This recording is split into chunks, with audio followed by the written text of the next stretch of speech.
Hello, bonjour, je vais parler du prince Harry et de Meghan Markle. On va parler de leur visite, une visite qui était un succès et qui a rendu jaloux les Anglais, tous les haters anti-Meghan et le prince Harry. Et je vais parler aussi de la narrative que soutient les médias anglais. Vu qu'ils ne peuvent pas critiquer Harry et Meghan sur quoi que ce soit, ils ont décidé de critiquer le fait que leur sécurité était payée par le Nigeria, en disant que oui, le Nigeria paie des milliers de dollars pour la sécurité du prince Harry alors que le peuple meurt de faim. Ces gens sont culottés, ils ont vraiment beaucoup de culot et je fais cette vidéo pour vous montrer le double standard dont ils sont contre le fait que la sécurité du prince Harry soit payée par le gouvernement, même si ce n'est pas le leur. Ils trouvent que c'est abusé vu que Harry est millionnaire et que le gouvernement du pays ne devrait pas payer pour sa sécurité. Ce qui est marrant ici, c'est que quand le prince William et sa Kate Middleton se sont pointés à la Jamaïque, c'était pas seulement Jamaïque qu'ils étaient, ils ont fait le tour des Caraïbes.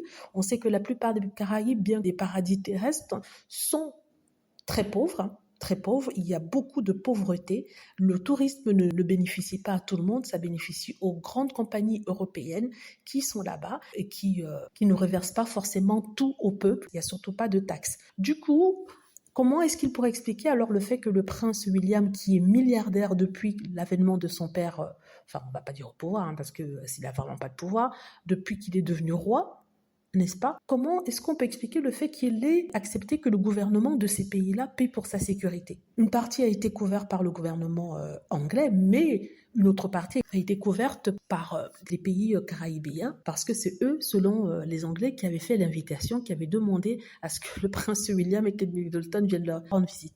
C'est du n'importe quoi et c'est du foutage de gueule. Donc je tenais juste ici à préciser, au cas où il y aurait des personnes qui passeraient sur la chaîne et qui diraient mais c'est pas normal, le prince Harry est millionnaire, le peuple doit assurer sa sécurité, doit payer, le contribuable doit payer pour sa sécurité. Déjà en Afrique, la plupart des contribuables sont ceux qui possèdent des entreprises et ce n'est pas tout le monde.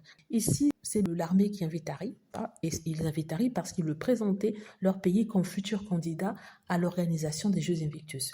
Donc, les Sussex ne sont pas allés là-bas s'amuser, visiter, n'est-ce pas? Non, ils sont allés pour un but, ce sont les Jeux Invictus. Entre-temps, si ça permet à Meghan Markle de faire des recherches sur sa filiation, pourquoi pas. Voilà, dites-moi ce que vous en pensez. J'espère que vous avez aimé la vidéo. N'hésitez pas à cliquer sur like si c'est le cas, à vous abonner pour plus de vidéos et à cliquer sur la petite cloche afin de t'avertir lorsque je poste une nouvelle vidéo. Merci.